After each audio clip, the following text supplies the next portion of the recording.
It's a pleasure for me to join you.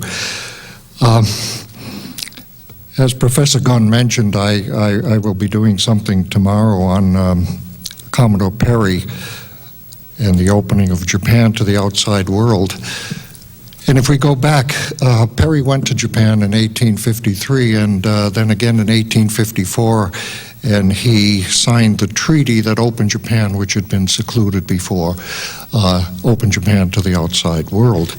And that was exactly 150 years ago this year. And it's something to step back and think about that. When Perry went to Japan in 1853, that was 2 years after Moby Dick had been published, and he went there, among other reasons, to get Japan to open up and give hospitality to whaling ships. One of the things he did was astound Japan with something they knew about but had never seen, which were paddle wheel gunships, steam-driven gunships. 40 years later, at the turn of the century, Japan defeated Russia with one of the most modern navies in the world. It was a war, the Russo-Japanese War, that astonished the Westerners. Everyone flocked to see it.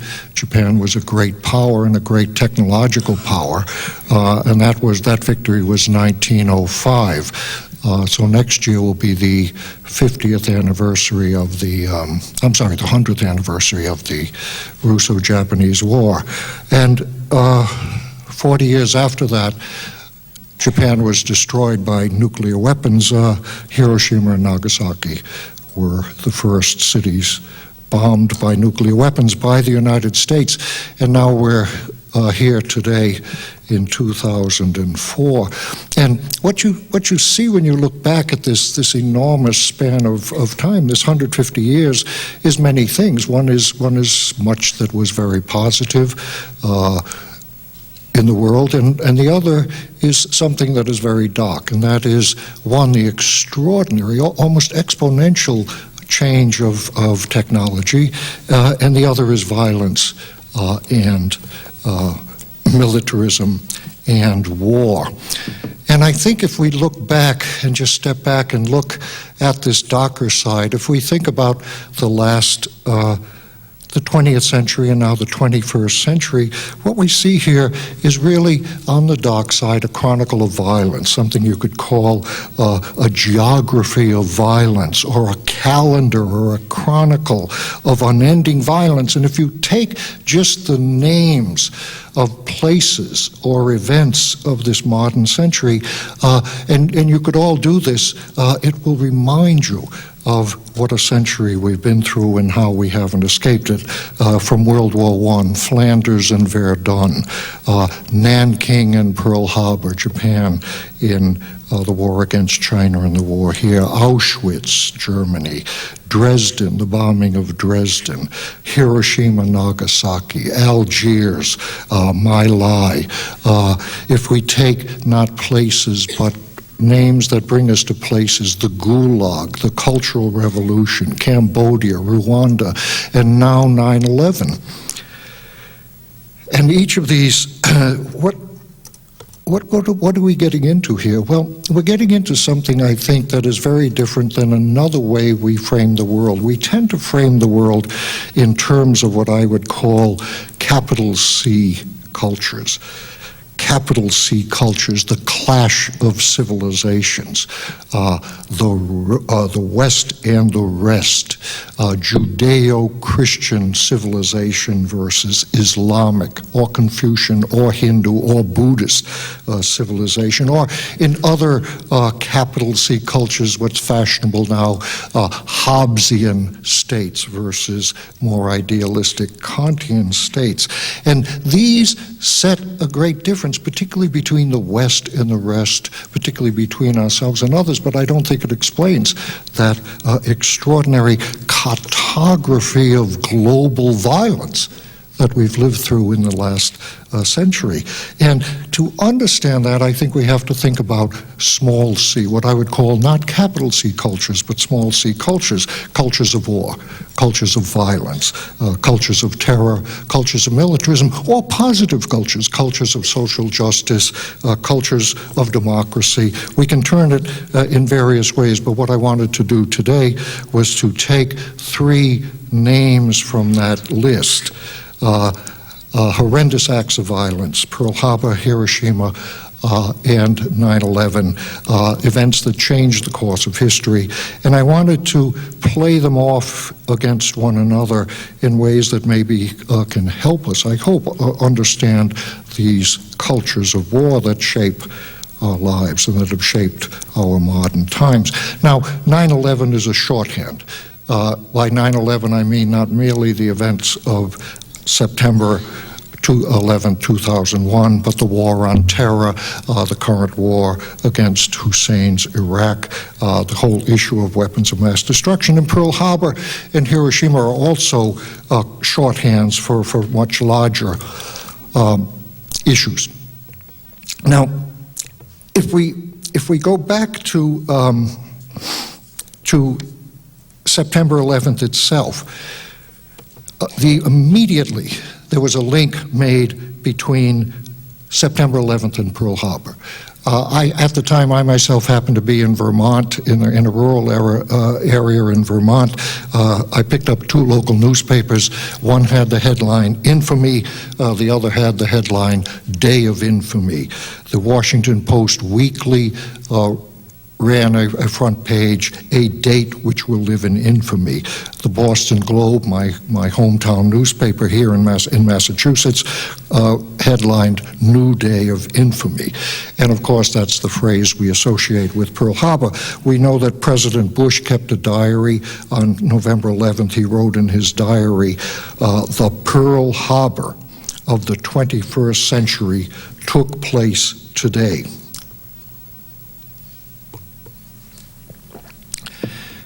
But there's a second link, and this is a more sublimated link to September 11th, and that is September 11th in Hiroshima, and that sublimated link is the appropriation, almost the expropriation of the concept of ground zero.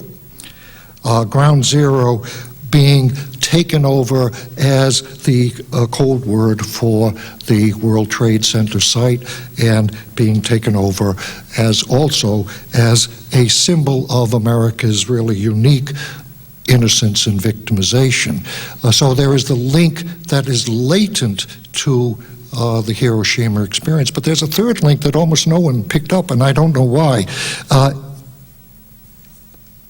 Shortly after 9/11, buried in the New York Times was an article, and it said that prior to September 11th, the CIA had intercepted, and this is the New York Times, quote, a cryptic but chilling message from a member of Al-Qaeda who boasted that Osama Bin Laden was planning to carry out a Hiroshima against America. So 9/11, Pearl Harbor, Hiroshima, three very disparate events suddenly become linked. And what I wanted to do was explore what some of these links may mean today. And I want to do it in from four directions. First, I want to look at what I would call Pearl Harbor as code. That is to say, December 7th, 1941, and its resonance today, particularly, what does that mean? What does Pearl Harbor mean in the United States? Then I want to look at what I would call socialization for death, and that is to compare Islamic terrorism and Japanese indoctrination in the Asia-Pacific War so many years ago. And then third, I want to look at September 11th and Hiroshima, both in terms of cultures of terror and cultures of mass destruction. And then finally, time permitting, I want to look at a different sort of comparison, and that is Imperial Japan, the Japan that attacked us at Pearl Harbor but had previously attacked China, and Imperial America, that is America today. So those are the four areas I wanted to just explore with you. I'm working sort of thinking out loud with you. When Professor Gunn invited me to do this, it's something I've thought about a bit, but it's forced me to try to put together how we may think about these matters somewhat concretely from these four perspectives. And first, Pearl Harbor as code. And here I have several things in mind. First is simply Pearl Harbor. What does this mean? What does Pearl Harbor mean? It means first infamy, of course. The famous phrase in President Franklin Roosevelt's speech immediately after Pearl Harbor is, this is a date which will live in infamy. We actually have the typescript of the original draft of that speech on which Roosevelt had written and penciled in his corrections. His original line was, the earlier original draft was, a date which will live in world history. So this is a reminder to all you students and others how rewriting does indeed improve things, and you really should give things a little more time. A date which will live in world history became the phrase that we all know, a date which will live in infamy. It's an indelible phrase. It's always associated with the Japanese. They'll never escape it for a generation or two at least to come. Treachery, stab in the back, playing by different rules. It is not a concept, infamy, that the Japanese saw it. They saw it as something very different, the beginning and the clever beginning of an unavoidable war. The second dimension of Pearl Harbor, of course, is unpreparedness, that is to say, the failure of intelligence. And after Pearl Harbor, there were many different investigations of why Americans had been caught by surprise. Particularly after the war, there was a mammoth congressional investigation. Now, this is a subject in itself. How do you explain this? The first way they explained it was individual scapegoating. The commander, husband Kimmel, Admiral Kimmel, and the Army General Short were cashiered. They were both at Pearl Harbor.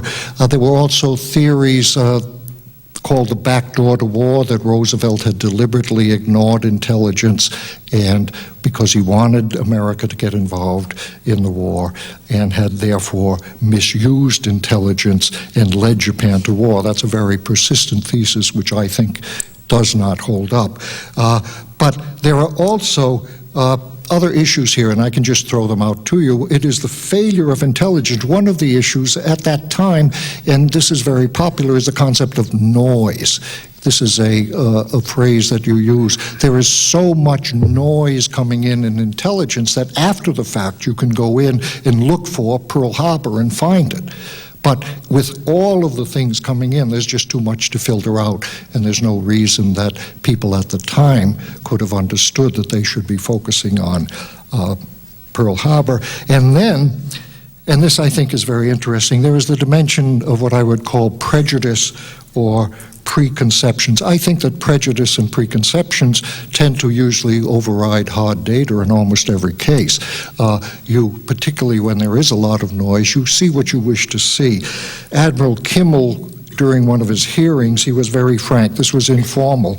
Someone said to him, well, you know, there'd been warnings. You should be ready for the Japanese. You know, the war is going to happen. Why weren't you ready? And particularly there was a message on November 27th. It was the war warning message. Someone said, why didn't you become more vigilant after the war warning message? And this was Kimmel's response. I never thought those little yellow sons of bitches could pull off such an attack so far from Japan. And what you get in there, of course, is the whole notion of what we imagine others to be. Before the war and before Pearl Harbor, the Japanese were the little men, small in boldness, small in will, small in imagination, and certainly small in technological capabilities. And once Pearl Harbor happened, they became the Supermen. And they became larger than life and more ferocious than life. And of course, we see this going on in the case of September 11th, too, a complete underestimation of capability and will, and then suddenly they become the Supermen. And of course, this works in other ways as well. You see some people as Supermen, whether it's the Soviet Union or Iraq, and they turn out to be much weaker than intelligence told you. Then there is Pearl Harbor as victimization or innocence. And here, in each of these we could pursue very, very far.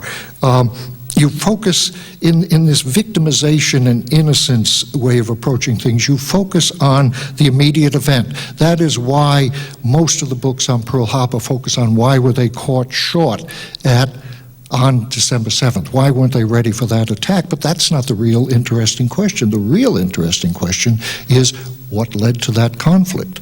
And that's the deep causes, the deep history of the war, and that involves looking at everything in the global political economy in the 20th century. Imperialism, colonialism, depression, the global depression, the rise of fascism, the rise of communism, the rise of nationalism, arms races, and the failure of arms limitation agreements.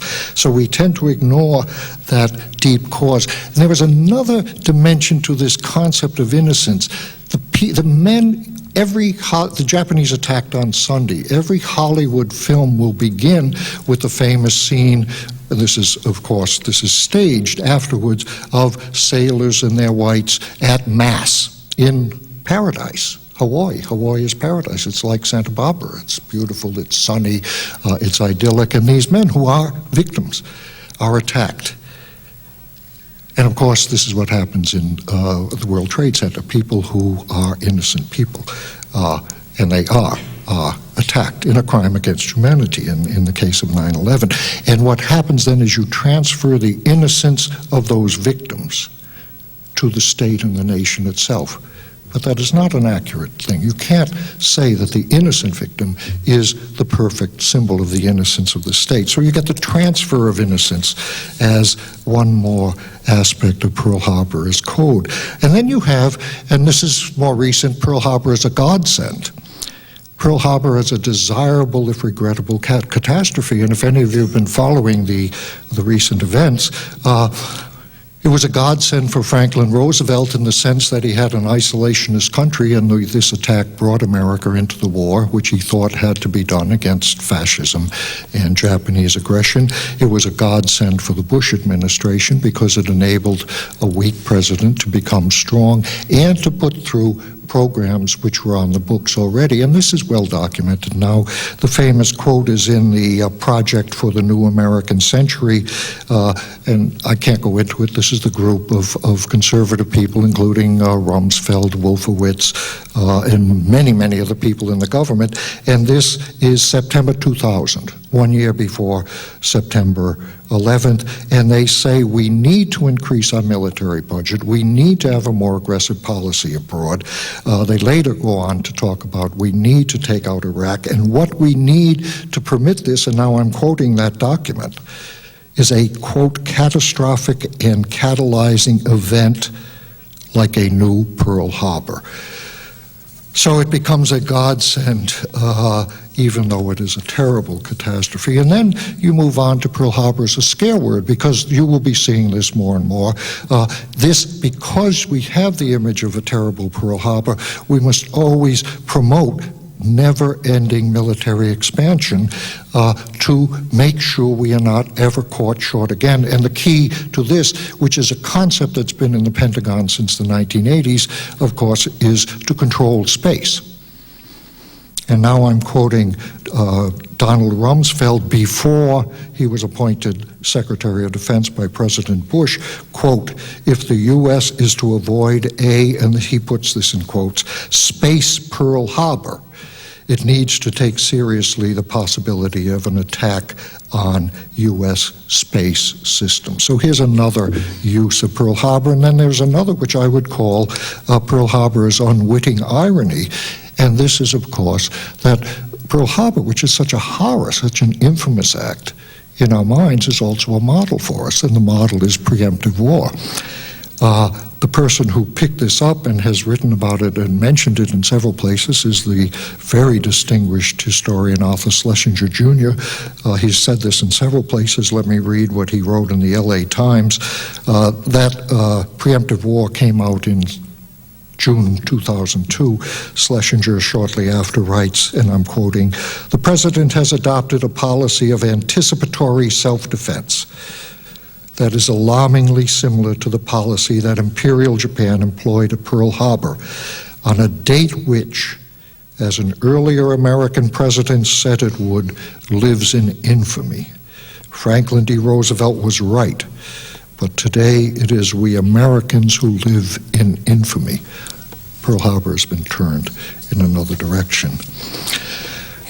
If you're a historian of these events, most historians refer to Pearl Harbor as an example of tactical brilliance and strategic folly. It was a brilliant attack. It was tactically extraordinary. It was, in the long run, a disaster, of course, because it aroused Americans and created a thirst for revenge that was simply beyond the Japanese calculations.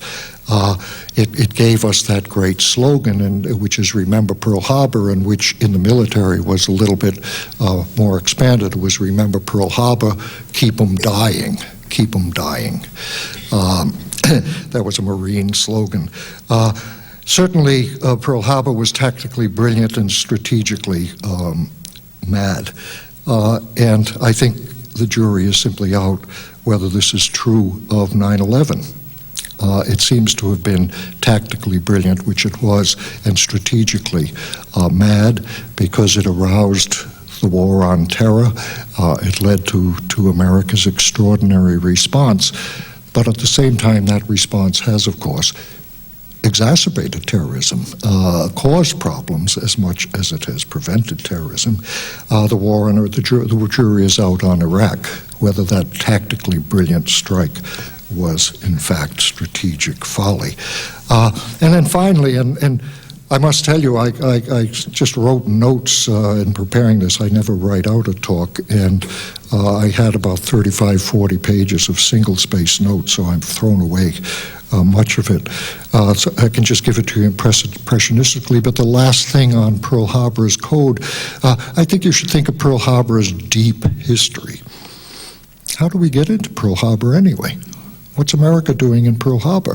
And of course, that takes us back to the turn of the last century, in the end of the 1800s, beginning of the 1900s, when America became an imperialist and colonial power in the Spanish-American War. That's when we annexed Hawaii. That's when we went into the Philippines in what we called at the time benevolent assimilation.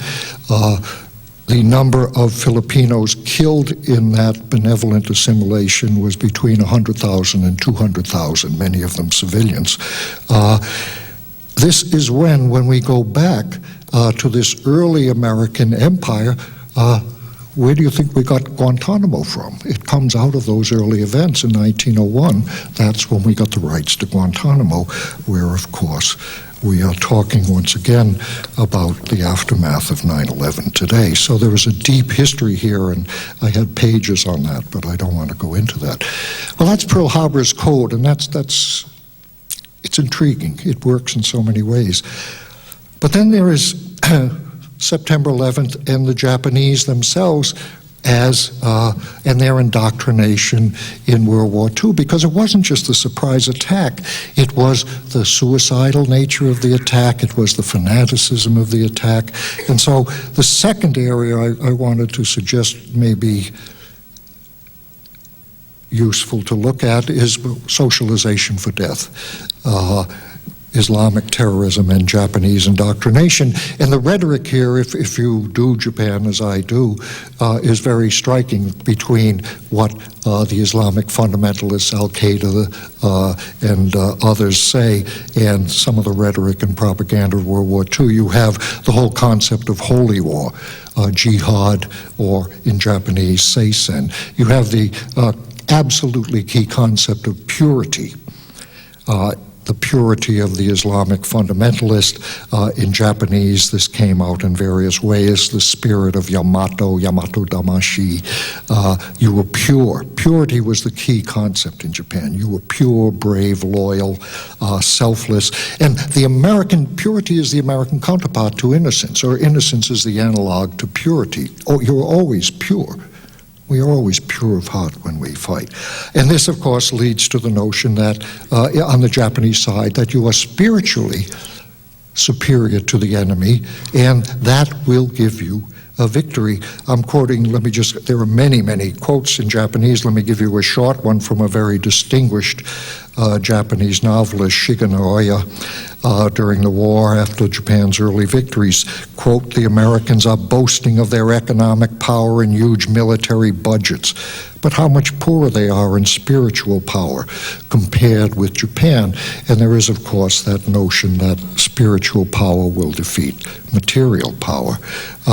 Thirdly, the whole concept of martyrs and martyrdom is very strong in Japan. The phrases in Japan were gunshin, military god, a person who gave his life and died. And then the departed were called the Eide, or departed heroes. Those are the people who were enshrined in the famous Yasukuni Shrine in Japan. In Japan, back in World War II, and of course in the Islamic campaign today, the enemy, the demonic enemy, plays a key role.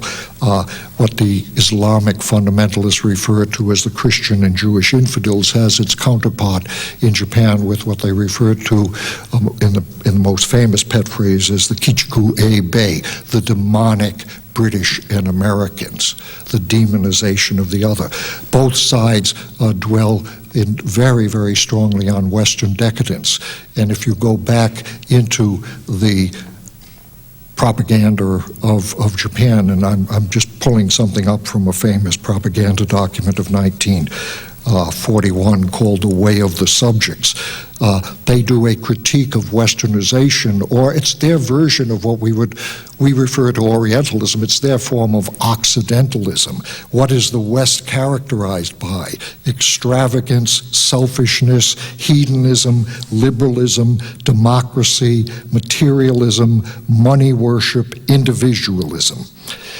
So the West is decadent. The West is hypocritical, because, of course, it claims to be anything but these, in their view, more negative virtues. And because of its decadence, the West is also weak.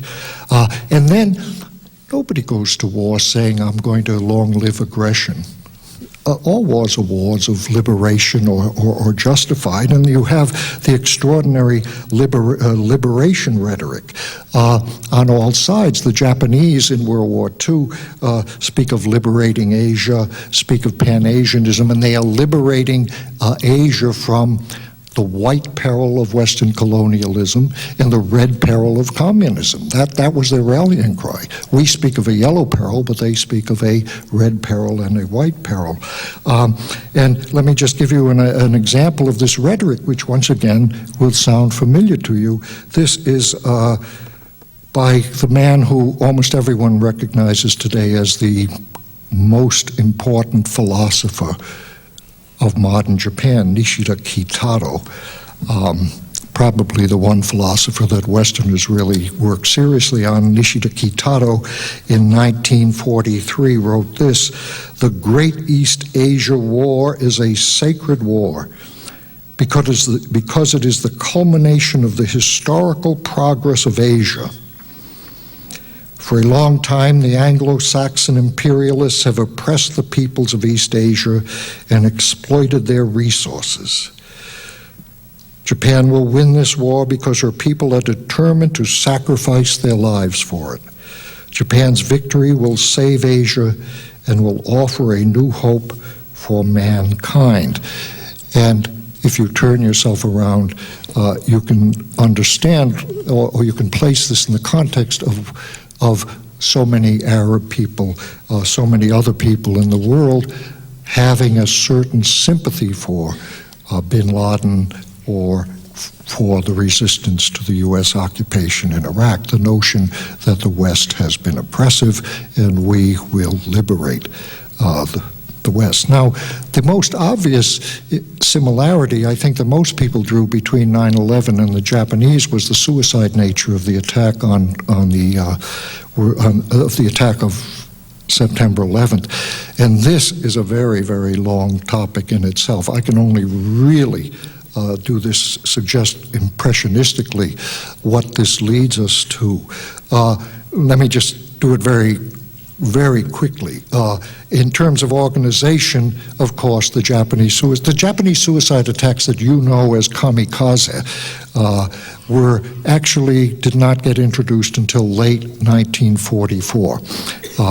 As a military tactic. They're a formal military tactic. They're organized by the state, where, of course, the Islamic attacks and the Intifada and other things that we associate with terrorism and suicide bombing are essentially youth who volunteer and are not organized by a state.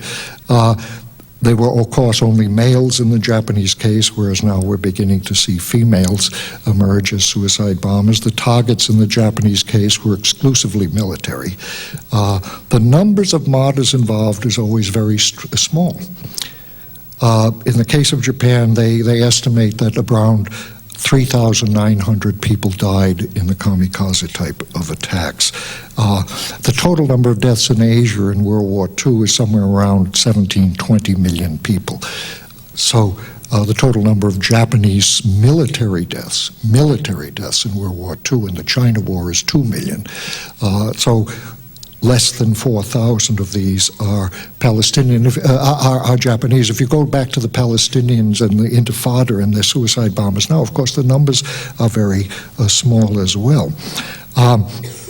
The objectives of the attacks, and this is a concept, the objectives of the attacks are to destroy the morale of the enemy, of course, and to do so in ways that will compensate for your material inferiority. So it's a concept of asymmetry is a word that we use today, but in this kind of asymmetrical situation, you then rely on these particular tactics. And the Japanese objectives were very clear. They were basically to dissuade the Americans from going on to invade Japan and to persuade the Americans to cut a deal and agree to a termination of hostilities by showing them how ferocious and devastating any attack would be. And they were extraordinarily effective psychologically, the kamikaze attacks. So terror was very rational. And despite claims that this is an irrational act, it serves very concrete functions. And you get into, and this is a fascinating subject, you get into the whole psychology of the terrorist actor. And this simply in the Japanese case, and I think in the case today, is something that people may wish to pursue. There is a strong element of psychological coercion, pressures from the group, and certainly in the case of Japanese, many of the kamikaze pilots would have been like you young students. They would have been elite, bright students. They would have been told that this was their chance to volunteer in a heroic mission that would help the state. And you could rationally believe that it would help. But if you don't want to do this, okay, you can refuse. That's a very, very, very difficult kind of thing to refuse. It's often, we speak about individual and collective despair, a sense that the situation is helpless, we must break through. It's a concept you see with the Palestinians and with other terrorist bombers. You have a whole culture of martyrdom emerging, but this isn't traditional. There's nothing in Japan. Warriors don't have a culture. Samurai don't have a culture of martyrdom.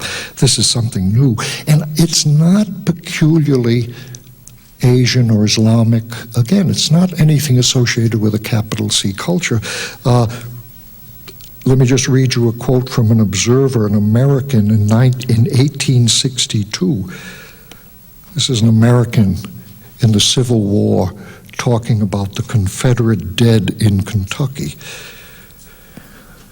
He sees, quote, awful proof of the blind heroism born of fanatical devotion to their bad cause, with which the rebels faced, yea, courted death. So I think it's a very, very bad mistake to speak of this simply in terms of some peculiar capital C culture. But, you know, if you move in an opposite direction, there's also a sense in these suicide attacks that this is a way to assert yourself. This is a way that you can make a difference as an individual. You can make a mark, and you can attain immortality. And immortality isn't just that vague notion that you will be up in a paradise. Immortality is leaving your name so that we speak about you later. And so there is the notion that in a hopeless situation you somehow can break out and do this. And there is a very interesting phenomenon of the temporary commitment to this kind of fanaticism. Once the war ended, the Japanese kamikaze pilot, once the crisis ended, once the darkness ended and there was hope, then you didn't have this. One of the books I did many years ago was translated in Japan, and I met the translator at sometime later. I didn't know him, and I said to him, we got talking about the war, and I said, well, what was your experience in the war? And he says, I was a kamikaze pilot. And I said, well, that's very interesting. Why are you sitting here translating my book? How did this happen? And he explained that, well, he had been recruited to one of these squads. And fortunately, the commander of the squad had an extraordinary sense that this was desperate. And he said that Japan's going to need bright people after the war to rebuild the country. And so he tended, in sending out the pilots, to send out the worst students first. And my translator said, unfortunately, I was a very good student.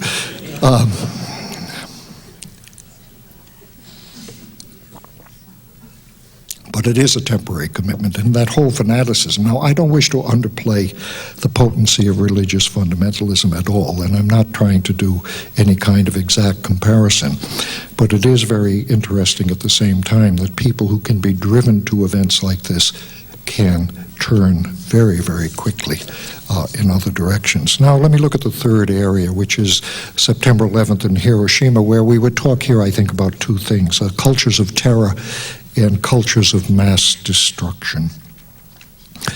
I mentioned the ground zero rhetoric. This really is almost an expropriation of Hiroshima and Nagasaki. Ground zero as a concept apparently comes from the Trinity test of July 1945. That is the test in New Mexico where the Americans first tested the nuclear weapons, and the phrase ground zero was used for the center of the bomb. Shortly after September 11th occurred, I think some of us had a notion that there might perhaps emerge among Americans what you might call sympathetic imagination. That is to say, an ability to understand what it is like to be under the bombs. Because, of course, America has been a very blessed country. Part of the shock for us is that we suddenly were vulnerable to bombing. And so that you might, in fact, then have a greater sensitivity to what it is indeed like to live under the bombs. Of course, that didn't happen.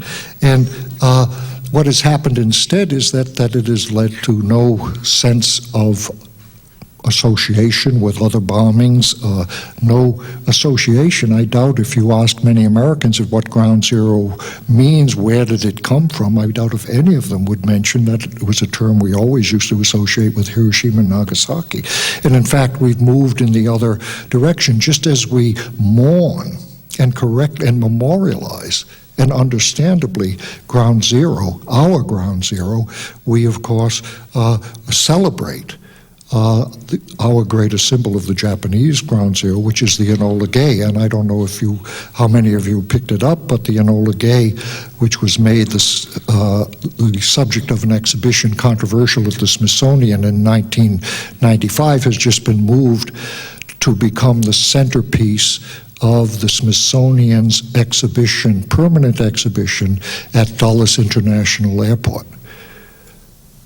And there's no sense of irony, there's no sense of connection in these type of events. And so it's a very interesting thing that we personalize our dead, but we can never personalize the others. We humanize and individualize our dead, but we cannot do that to others. And so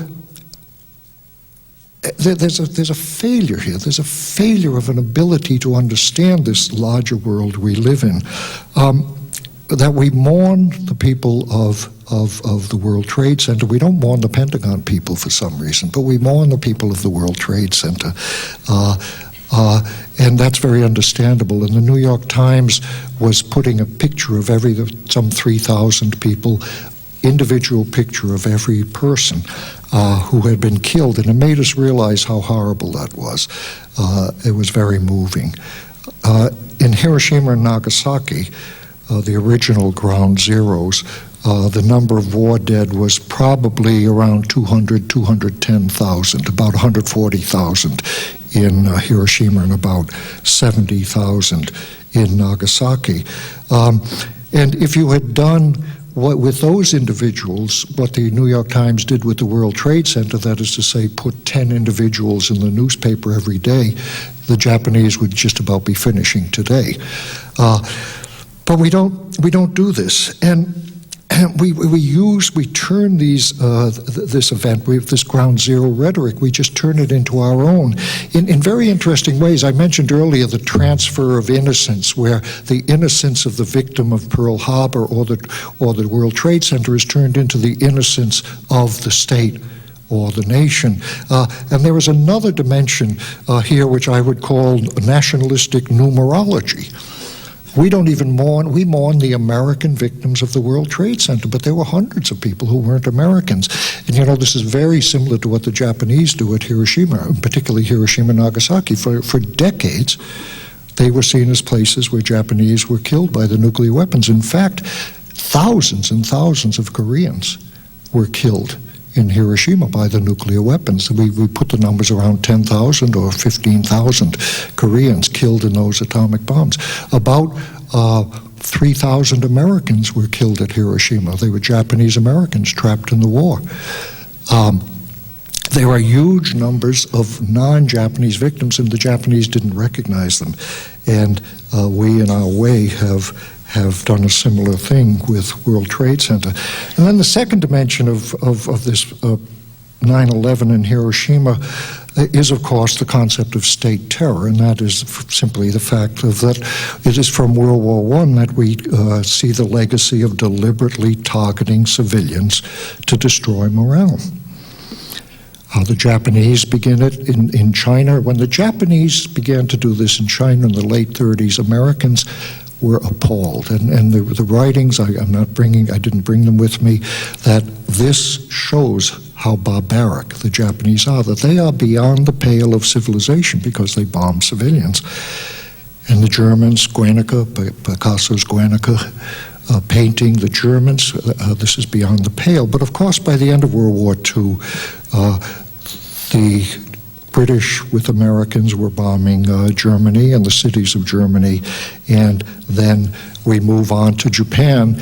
And the real beginning of all of this is not nuclear. The real beginning of this deliberately targeting civilians is the terror bombing, and we use the word always terror bombing as academics before 9/11. Now that's another concept that has been appropriated or expropriated.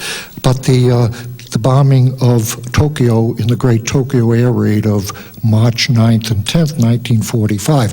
This is the moment when the Americans decided that they could no longer, that tactical bombing wasn't working, and that if you are going to destroy the enemy in an era of total war, that means destroying all the sinews of the state, and that includes the morale of the people. And that is when the famous General Curtis LeMay decided to go in low with napalm and to bomb Tokyo. And the number of Tokyo dead in the raid that began in the night of March 9th and continued into the morning of March 10th is around 85,000 or more. In his memoirs, Curtis LeMay writes that the Tokyo raid, he mentions the numbers and he refers to the Japanese as being scorched, and absolutely without apology, scorched and boiled and baked to death. Scorched and boiled and baked to death. When they fled, the Japanese would flee. If they were fleeing the bombs, they would jump into the rivers, but the rivers were boiling with the heat of the thing, so they would be boiled. Those of you, and I haven't seen the film, some of you who have been following recent events, the documentary film The Fog of War, which interviews Robert McNamara, who was Secretary of Defense during the Vietnam War, may have picked up a quote that has been widely circulated. It turns out that Robert McNamara was one of the planners for LeMay at the time of the air raids in Tokyo, and this is what McNamara says in The Fog of War. LeMay said, if we'd lost the war, we'd all have been tried as war criminals. And I think he's right. He, and I'd say I, were behaving as war criminals. LeMay recognized that what he was doing would be thought immoral if his side had lost. But what makes it immoral if you lose and not immoral if you win? Now, before Hiroshima and Nagasaki, it's very difficult to calculate the number of Japanese civilians killed in the bombings. The general number is around 350,000. The number in Germany of civilians killed in the Anglo-American raids is put at around 600,000 civilians. And then, of course, we have moved on from there to the enormous numbers of civilians killed in the Korean War. And when we get into Vietnam, Indochina War, we're talking in the millions. So this is the way we do war today. Civilians are a legitimate target. Breaking morale is legitimate in this age, and simply it's done in a different way, and in a horrendous way. It doesn't mitigate the crime at all of September 11th, but there's nothing peculiar about it, I think, if we think of the cultures of war. After the Tokyo air raid, one of the jargon phrases they subsequently went on to bomb 64 cities in Japan before Hiroshima and Nagasaki. There were 65 and 66, and they were referred to in Air Force jargon as burn jobs. People were taking off on a burn job. And then the final dimension of September 11th and Hiroshima is Hiroshima and Nagasaki as exemplary in American eyes. That is to say, Hiroshima and Nagasaki are seen in very positive ways, not simply as history, the veneration of the Enola Gay. And we do venerate that, and that's a debate in itself, and you can argue it forever. But that was exemplary. But they are exemplary acts for military planners. And the key, of course, which you may not have picked up, or maybe you did, is the concept of shock and awe. Because before the Iraqi war, of course, we said that the American policy would be to go into Iraq and shock and awe the Iraqis with massive firepower. Shock and awe is a formal term, and it is in fact the name of a battle plan that is very widely studied in the government. It's written by a man named Howland Ullman and a co-writer, James Wade. It was published in December 1996. It is a very, very, very influential doctrine, and in that doctrine, Hiroshima and Nagasaki are held up as models for modern war. It's not a journalistic phrase, it's a technical phrase, and let me read you a couple of paragraphs from Shock and Awe. This is what Americans study. American planners and military.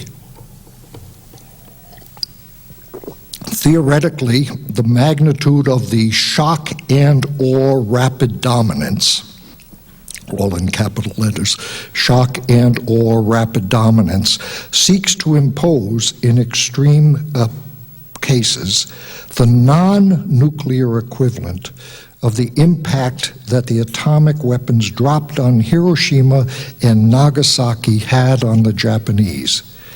The Japanese were prepared for suicidal resistance until both nuclear bombs were used. The impact of those weapons was sufficient to transform both the mindset of the average Japanese citizen and the outlook of the leadership through this condition of shock and awe. The Japanese simply could not comprehend the destructive power carried by a single airplane. This incomprehension produced a state of awe. We believe that in a parallel manner, revolutionary potential in combining new doctrine and existing technology can produce systems capable of yielding this level of shock and awe. In most or many cases, this shock and awe may not necessitate imposing the full destruction of either nuclear weapons or advanced conventional technologies, but must be underwritten by the ability to do so. So we have another use of Hiroshima and Nagasaki, and another culture of terror and another culture of mass destruction. Now, the final area that I want to just mention very briefly is to move these linkages, this resonance in another direction, and that is to look at Imperial Japan, that is to say the Japan that invaded and occupied China and then went on to launch war against the United States and the Allied powers, to compare Imperial Japan to Imperial America today. I'm not suggesting moral relativism. I'm not suggesting the situations are the same. I've worked on Japan for quite a while.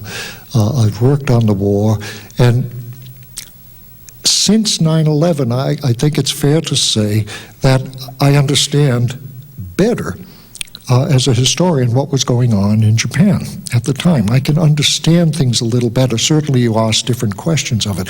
One of the things we do as historians of Japan is we're constantly seeing things differently, and one of the things we've done in recent years, I think, is that we see Japan's road to war, its aggression, its militarism, its horrors, as extraordinary sign of its modernity.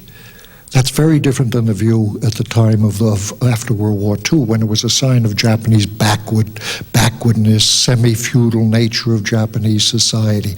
We now see how modern Japan was.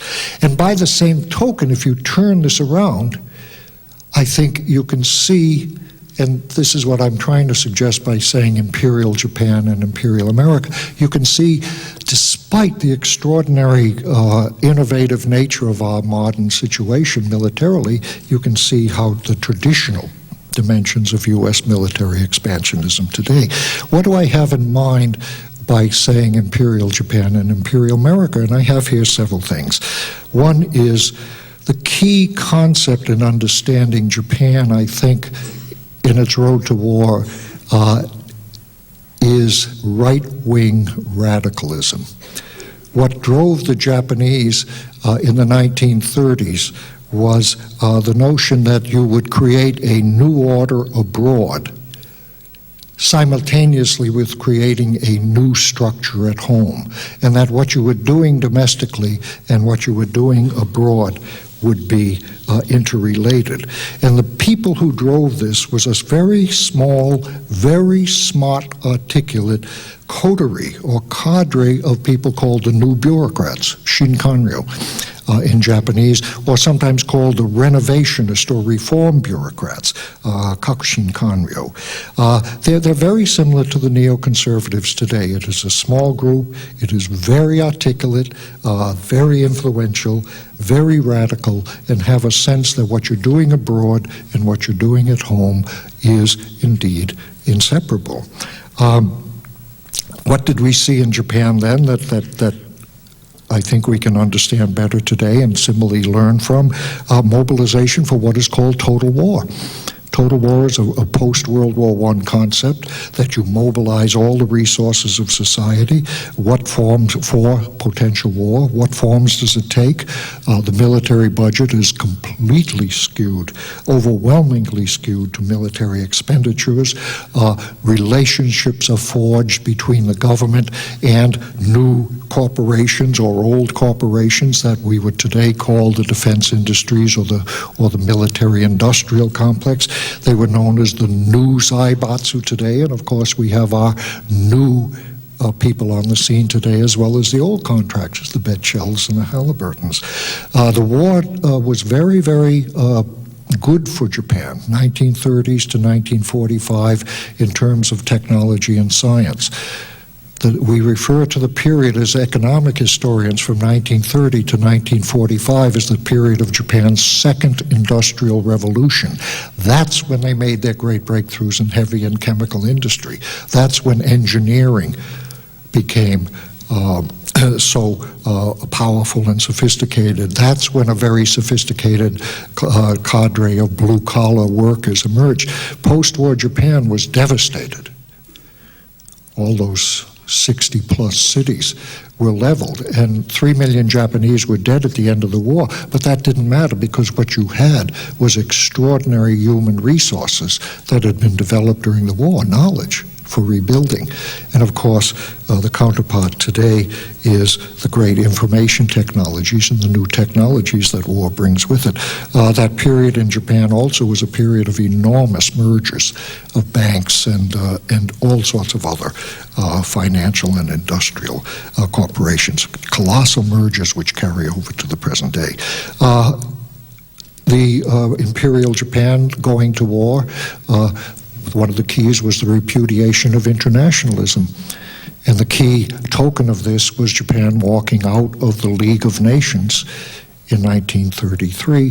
That's what led to the Axis Pact that we have heard revived in rhetoric today. The effect of December in Japan, what we refer to as December 7th was December 8th, and the effect of December 8th in Japan was cathartic. And you saw in the wake of that what we refer to and have always referred to as super patriotism, ultra-nationalism. There was an incredible new sense of purpose in Japan after Pearl Harbor. And anyone who works on culture, literature, almost any figure, a sense that now our purpose is clear, which is to win, to survive, to fight, and to win. Before things were murky, there was incredible euphoria in the wake. It's called the victory disease in the literature on Japan. In the wake of Pearl Harbor, for 6 months, the Japanese had enormously impressive victories. And there was a euphoria called the victory disease. And there was the great rhetoric of solidarity, which in Japanese, and we always use this to show how the Japanese are homogeneous and group-oriented. The famous phrase was Ichioku Ishin, 100 million hearts beating as one. That's how so Japanese. It's united we stand. It's the rhetoric of solidarity. And you can go down through the slogans and do, just as I did with Islamic fundamentalism, you could do this with American rhetoric as well. The Japanese moved into a period which until recently we always, as historians like myself, we would say, well, look at the Japanese. They just didn't have any resistance to the war. They had secrecy, they had censorship, of course, but they had such extraordinary self-censorship. Dangerous thoughts, such as I'm sharing with you today, are taboo. How can you criticize now that the war has begun, even if you had qualms, because you have to support our troops abroad? How can you back out now when so many people have died in China or after Pearl Harbor? And so criticism was called, certainly by the ruling groups, lèse-majesty, that is to say, a crime against the emperor, or simply treason. And then I think one of the things we always wrestled with, and we wrestle with when we do Japan, is what I would call the inexorable logic of empire and war. Why did Japan go to war? for resources. They went up for strategic resources, including oil. And they went into Manchuria for them, and then they expanded from there to China, and then they went into Southeast Asia, and having gone into Southeast Asia, they had to hit Pearl Harbor. They had a concept that we must be self-sufficient, what we refer to as specialists as autarky, that we must have a bloc that we can control, otherwise we are insecure. And their expansion led to occupations of China and then throughout Southeast Asia. It led to the emergence of collaborators, client regimes throughout Asia. It led to the emergence of indigenous resistance movements throughout Asia. There is a logic to this, and it leads to, of course, in the Japanese case, the quagmire.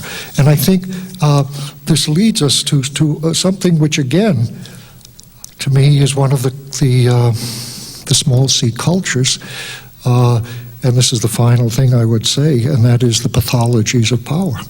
And the pathologies of what passes as reason and realism. The men driving Japan, if you go into the documents of Japan getting involved in that quagmire, they're very realistic. They're very technical documents. These are very bright military officers. These are very bright civilian planners. And they say this is the reasonable way. There is no other solution but military solutions. This is the way to go. What do you know? You don't have privilege to the secret knowledge we have privilege to. And I think when we talk about this, we use concepts of hubris. The Japanese had no credible plan for long range. They had no long range vision of what to do once they had done those attacks, not only in the material sense, but almost no serious calculation of the psychological impact of what they were doing in their aggression. How would the Chinese respond to this? How would the peoples of Southeast Asia, how would Americans respond to Pearl Harbor? And they just didn't do it. And so you see here, once you get into this, a kind of tragic entrapment. Honor, once you're in, honor and face says you can't get out. Once you're in, your rhetorical commitments, because you've upped the game so much, how can you now say what I said was untrue? And you have, once you get in, what we refer to as blood debts. All those soldiers, all those dead people. How can you say now we were wrong? You can't pull out because you have the blood debt.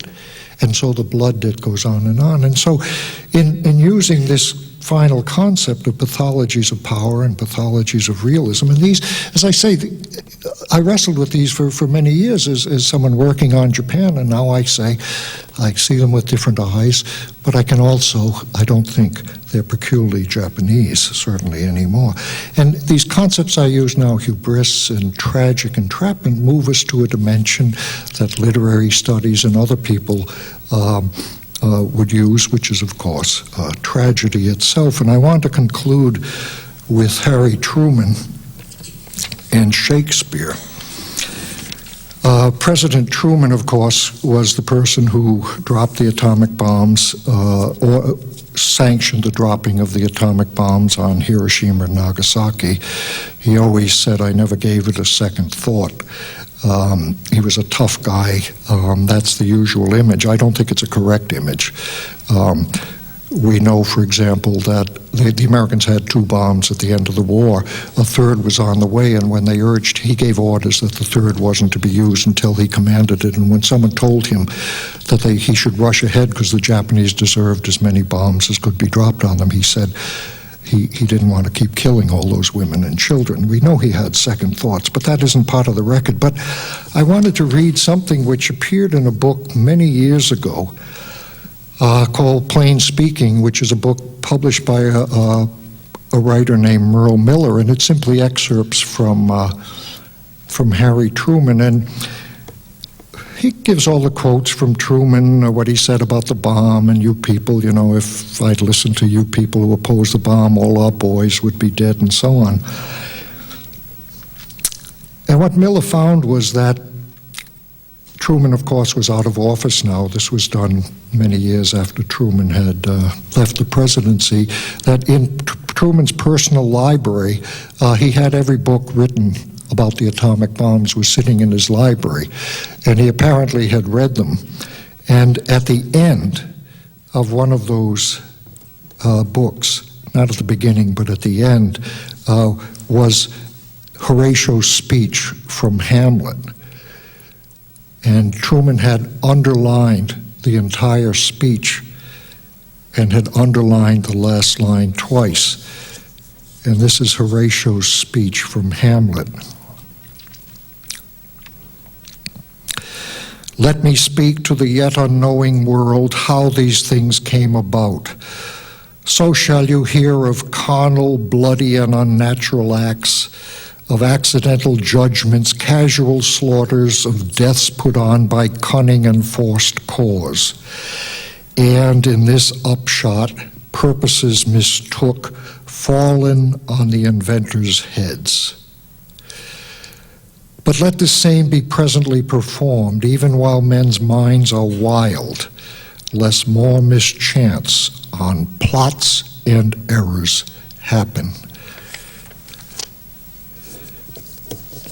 And that's the, when I think about these things and write about the bomb and talk about it, that's the quote I myself tend to come back to over and over. So it moves us to a level of real tragedy, and I wanted to share that with you.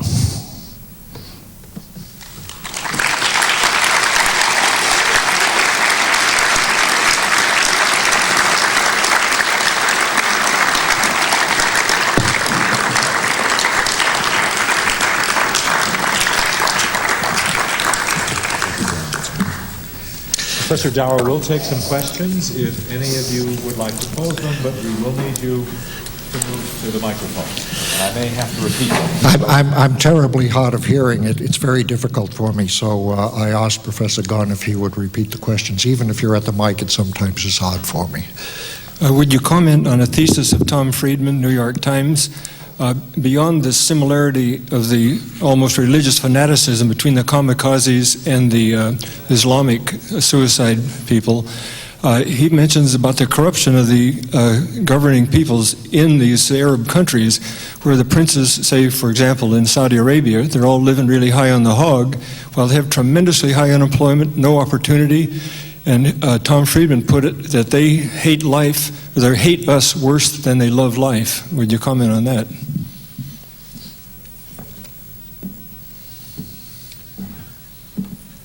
Well, I tried to touch on that a little bit. You know, I can't claim to be in the minds of either side. I do think that by the time that the kamikaze were mobilized in Japan, in late 1944, that there was a real sense of hopelessness. I mean, there was no future before these people but darkness and death, these young people. The war was going badly. There was a sense of no way out. So there's a real darkness there. When we read the diaries of the kamikaze pilots, they're very literate, many of them, if we have the writings, because they were tended to be college-educated young men. And you have a sense where they have, there is a sense there is an impasse, there is no way out. But this, I can do this supreme act, and it may make a difference. You see, it may make a difference. So I think what I was trying to get at, I can't speak to Islamic terrorists. I wouldn't pretend to be in the mind. But the things that interest me are, one, the sense of a hopeless situation. This is the only way to break out. But also, not throwing away your life, but I'm asserting myself. I am making an act that could make a difference. And I've become, it's almost an affirmation of your individuality that you can make a difference. And then what really interests me, which something I didn't even get into even larger, is if you take my translator. I mean, he's a professor of international world history now. He's an incredibly cosmopolitan man. He would have gone off and died. He saw no alternative at the time. He didn't have a choice. He moves on.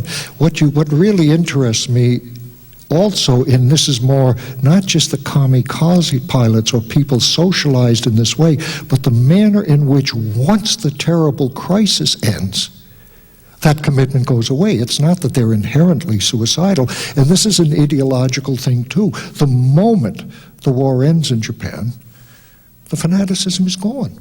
You don't have to do the fighting. The situation has changed. And so all of those people come back and they can turn to something else. The moment something changes, in the Soviet Union, boom, and communism is gone. We said, oh my God, they've been brainwashed for decades and decades, and it's over, and it's gone, that socialization. So there's also that dimension that I don't look for. See, what I'm suggesting is I'm not looking just for that capital C explanation that this is something inherent in Islamic propaganda. Now, I'm not denying the incredible indoctrination they have, the religious fundamentalism, but I think that we have to see this in this larger sense. And that's why I also think, and this is, I haven't pursued, go back into the Civil War, courting death. Go back into other traditions where this comes. For the kamikaze, incidentally, the concept like the kamikaze doesn't have much to do with Japanese tradition. Warriors didn't run around choosing death over dishonor. They were surrendering all the time, traditional warriors, Then you can play it up in this moment of crisis, and you can play on someone, both their darkness and despair, and that need, I can make a difference. And an idealism even in that.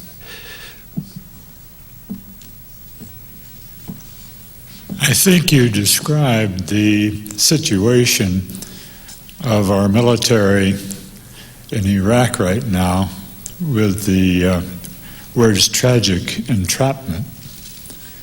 And I think that the emphasis on a culture of war is, of course, a historically very important one.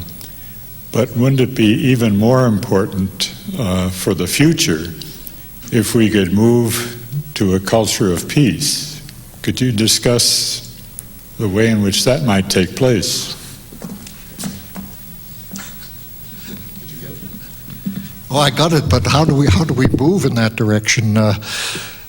Well, I certainly think that when people and this I'm departing a little bit from simply being a historian a little more overtly. I think that when people embrace cultures of war, as I think we have done, and see this as the solution, that the first thing to do is to get rid of those people and to find people who can indeed move us in other directions. And so I think that this is a very political decision to be made, and this involves pursuing all of the alternatives that have been abandoned recently. Now, I think there's several levels here. One is the concept of 9/11 and the policies we have adopted since then and the extraordinary militarization, but I think there's a larger movement going on among many thinkers that this simply isn't a post-9/11 phenomenon, that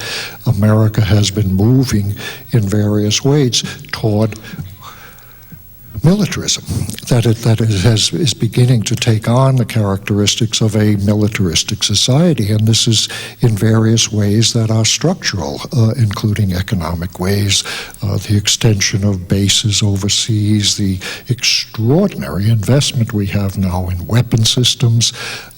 There is a kind of technological imperative to keep these systems going, and so how do we break away from that, I think, is very, very difficult. I would certainly agree with you, and this is what tomorrow I will talk about culture in a very, very positive way, because I did at the beginning say in passing, there are cultures of creativity, there are cultures of social justice, which are also not bound to any capital C culture.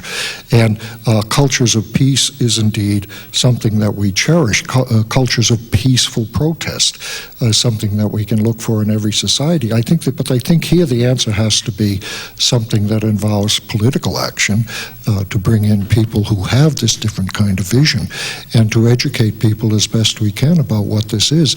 And this, then you move into the whole discussion that probably isn't appropriate for me to get into, of unilateralism, multilateralism, of non-military responses to the crises that we face, of how to use our resources instead of for military investment for other purposes. Coming in, I just picked up George Soros's book, criticizing, I read it on the airplane coming in here, a man who's appalled by, he sounds like he's talking about the Japanese. He talks about market fundamentalism, which the Japanese were into National Socialist fundamentalism, and global supremacism, new order at home, new orders abroad, the domestic and global configuration, and he's saying we've got to break out of this and move into using money in vastly different ways to take the kind of a budget that's going into military.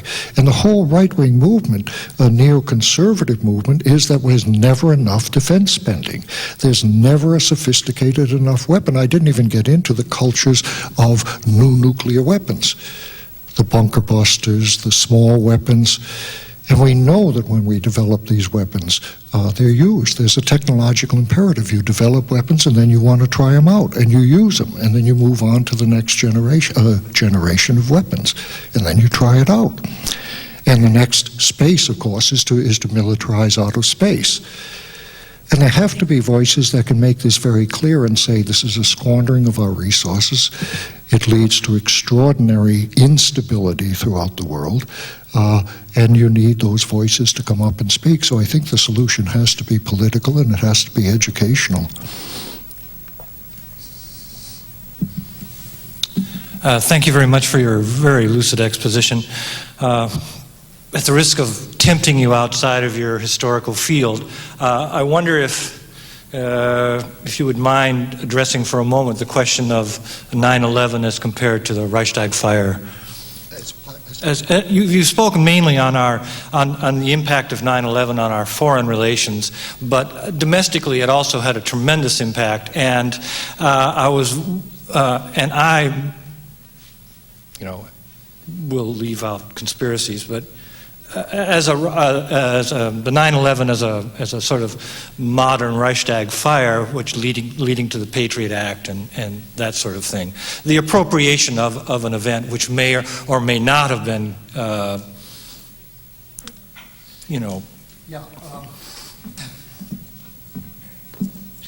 That really is outside my field, but the notion, I think, and I may be repeating myself, I do think that we get there with Pearl Harbor as a desirable catastrophe, the godsend view of Pearl Harbor, that what you need, and we see this over and over as historians, what you need to push an agenda and to have somehow the political strength to push an agenda, you need catastrophes, you need very dramatic events.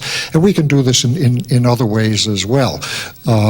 In the early stage of the Cold War, when the Americans wanted to push through a bigger budget, Dean Acheson, the Secretary of State, says, well, we could simply have to scare the hell out of the American people, and you can do this.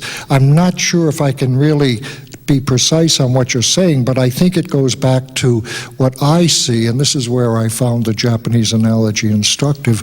I see the right-wing radicalism that links domestic policy and international policy. That is to say, this is part and parcel of the same agenda. And domestically, but also internationally, it is what Soros and others call free market fundamentalism. And free market fundamentalism is simply unrestrained capitalism, unrestrained market forces where the state is moved out of the economy. Now, of course, the state is up to its ears in the economy because the economy is so geared to military production. But this notion of the free market economy, that is the ideology. And what's fascinating, and here I can draw a little on what I do on Japan, what's fascinating about Iraq, what is morbidly fascinating about Iraq is they have done nothing that we can see that has succeeded very well. When you compare it to the occupation of Japan after World War II, there is no comparison to speak of. But in one area in Iraq, they have moved much more precipitously than ever took place at the end of World War II. And what is that area? To bring in American capital to reconstruct the country and to tell the Iraqis, and if those laws go through, that the economy is wide open to foreign purchase. and completely divorce everything except oil at this point from the state. So that agenda of the home agenda is the market liberalization, and that extremist, and it is a very extremist notion because it takes the state out entirely. It's not socialism or something, it's the state is out of environmental control, of any kind of controls. That is the domestic agenda that I think was the counterpart to the Project for a New American Century vision of, and they wanted a massive military. The Project for a New American Century is very interesting, and many of you may have seen it. The documents are public now, but this is before Bush came in, and it's the people who are in the administration now, and it was an agenda of externally massive defense budgets, take out Saddam Hussein. It's all very explicit, and move into increasing control of space and so on. And these are the same people that are moving in the other direction of liberalizing the market.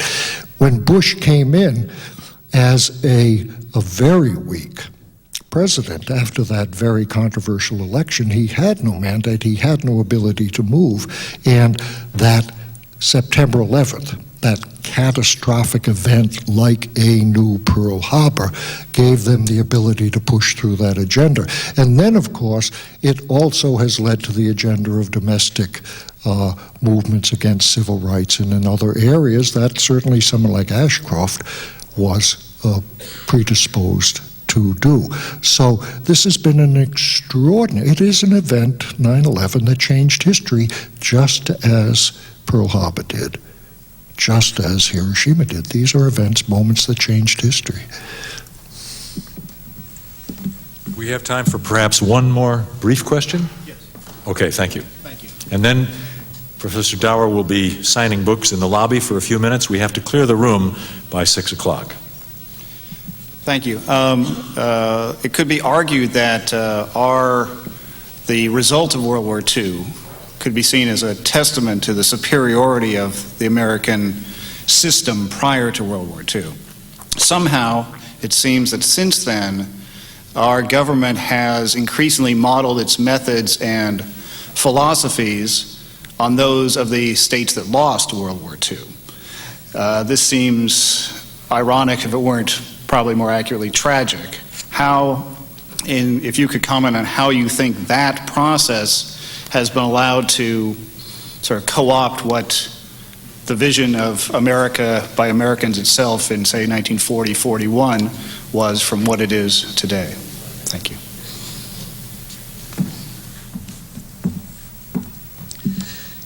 Well, I'm not sure I agree that we're modeling ourselves on the people we defeated in World War II. I don't think we're modeling ourselves on Germany or Japan.